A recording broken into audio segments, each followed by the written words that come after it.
স্বাগতম লাইফ কেয়ারে। আমাদের আজকের বিষয়, দাঁড়িয়ে প্রস্রাব করলে শরীরের মারাত্মক ক্ষতি হয়। জেনে নিন।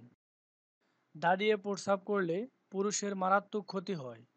দাঁড়িয়ে প্রস্রাব করলে পেটের উপর কোনো চাপ পড়ে না, ফলে দূষিত বায়ু বের হতে পারে না, বরং তা উপর দিকে উঠে যায়। ফলে অস্থিরতা বাড়ে, রক্তচাপ বাড়ে, হৃদযন্ত্রের স্পন্দন বাড়ে, খাদ্যনালী দিয়ে বারবার হিক্কা আসতে থাকে। দাঁড়িয়ে প্রস্রাব করলে প্রস্রাবের থলি সরু ও লম্বা হয়ে ঝুলতে থাকে, ফলে প্রস্রাবের দূষিত পদার্থগুলো থলির নিচে গিয়ে জমা হয়।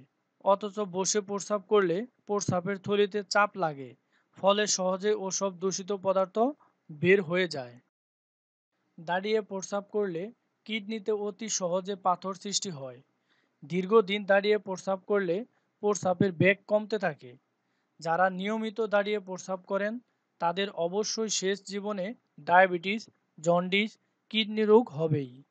দাঁড়িয়ে প্রস্রাব করলে পুরুষের যৌন শক্তি কমতে থাকে এবং পুরুষাঙ্গ নরম ও তেনা হয়ে যায় এবং সহজে সোজা ও শক্ত হতে চায় না। উত্তেজনার সময় যদিও শক্ত হয়, কিছুক্ষণ পর কিছু বের না হতেই তা আবার ছোট ও নরম হয়ে যায়। দাঁড়িয়ে প্রস্রাব করলে পরিবেশ দূষিত হয়।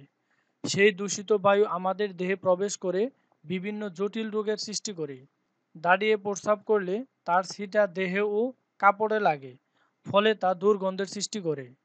তাই দৈহিক সমস্যা থেকে রক্ষা পাওয়ার জন্য আমাদের অতি অবশ্যই বসে প্রস্রাব করা উচিত। আপনার জীবনকে সুস্থ, সুন্দর ও আনন্দময় করে তুলতে এবং বিভিন্ন স্বাস্থ্য টিপস ও পরামর্শ পেতে আমাদের চ্যানেলটিতে লাইক, কমেন্ট, শেয়ার এবং সাবস্ক্রাইব করবেন। ধন্যবাদ।